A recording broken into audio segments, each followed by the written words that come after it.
Good day everyone, I'm Vanessa Gerarman from BSNet 10B. I'm going to discuss about peer-assisted learning strategy. So in rational and research, an issue teachers often face in inclusive classroom is having enough time and hands to provide students with instruction they need, especially in basic skills area like reading and math. Once a teacher has essentially taught new materials, peer tutoring offers an efficient, cost-effective method for providing students with independent practice on the skills that are needed to develop in-depth knowledge regarding the content. Extensive research has revealed that peer tutoring has a positive academic and social outcomes for both the tutor and tutee across grade levels and content areas.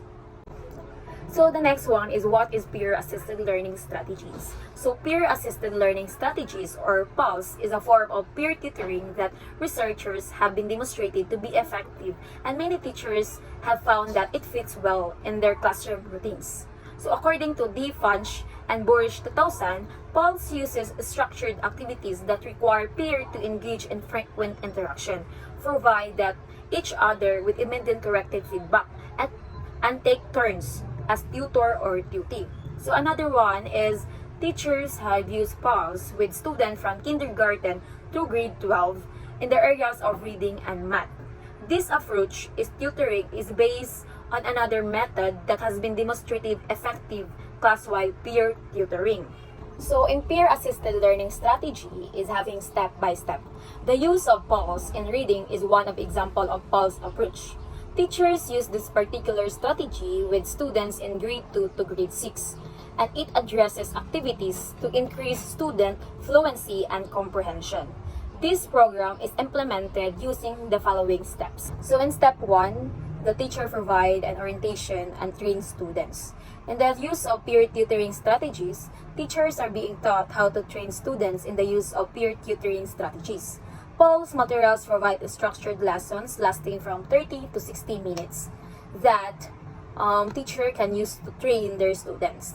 Teachers instruct students how to use the PALS instructional strategies and how and when to respond to peers. So the second step is that the teacher select peers of students. So based on their reading level, matching higher and lower level readers. So for example, the teacher might rank order all students based on their reading level. So split the list in half and pair the student on the top of the first list with the student on the top of the second list. So some variation, this procedure may occur based on teacher judgment regarding students who are good in math and those who are not. So let's move on to the step 3. So the teacher schedules. So 3 to 35 minutes PALS session per week. This session may be in addition to current reading instructional time or could take the place of reading activities that are currently used. So the fourth step is PALS or peer-assisted learning strategy. Seasons begin with partner reading. So for this activity, this means that the student with higher reading level always essentially reads a selected reading passage that is at a reading level of the lower reader. So the lower reader then the read passage. As a passage is read, the tutor notes when the reading error occurs. So stop the reader, point out the word that was missed, and ask the reader to figure out the word. So if the reader does not respond within 4 seconds, the tutor provides the word and reading continues. So the next one is step 5, which student engage in paragraph shrinking. So this activity requires reading to monitor their comprehension and make judgment regarding the selection and reduction of the material being read. So more specifically, students read a paragraph and stop to identify the main idea, assisted by the tutors. So main idea statements are made by students by asking who or what the paragraph is mainly about. So students are then asked to express their main idea in 10 words or less within the next 30 seconds. So step 6, prediction relay. So this activity, the reader makes a prediction about information on the next 1/2 page. Read this aloud as the tutor corrects errors, confirms or disconfirms the prediction, and summarizes the main ideas. The tutor provides feedback regarding the prediction and summarize main idea. So the last one is step 7. So points are awarded. So this means that by students for correct responses and by the teacher as students demonstrate appropriately tutoring behavior. At the end of the week, the points for each team are tallied and the winning team is announced and the students upload. Thus, PULSE combines competition among teams with cooperation as a pair of students work together. So let's move on to the applications and examples. So several forms of peer tutoring are available, but CWPT and PULSE are the most widely used and have been demonstrated as effective by extensive research. The teachers can use these approaches to peer tutoring with any subject's area. And these approaches are flexible, easy to implement, cost-effective, and time-efficient. These qualities likely account for the acceptance and use this intervention by many teachers in elementary and secondary classrooms. So an important research finding to note is that effectiveness of peer tutoring is significantly enhanced if tutors are thoroughly trained before the intervention.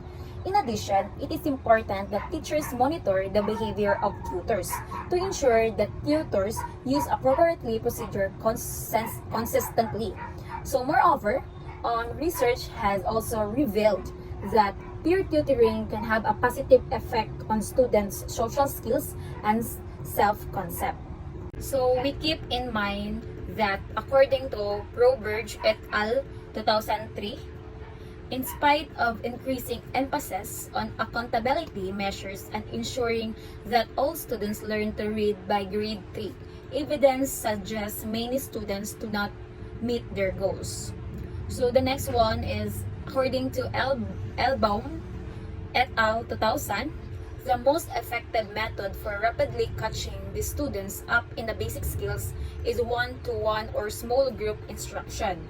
So unfortunately, most schools do not have resources to provide this type of instruction to students on a regular basis. So peer tutoring offers an excellent alternative to small group or one-to-one instruction provided by the teachers or pre-educators.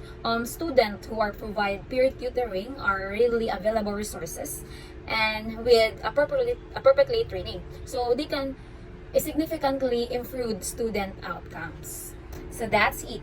To sum up all, effectiveness of peer-assisted learning strategies was found to have potentially positive effect on comprehension for adolescent learners. And it is important for us and for the future generation to have a positive effect. And peer-assisted learning strategies activities provide a framework whereby students are permitted to practice and to develop their healthcare and teaching skills. Thank you everyone for listening. I hope you enjoyed and learned something from me. This is Vanessa Gerarman from BSNet 10B. Bye!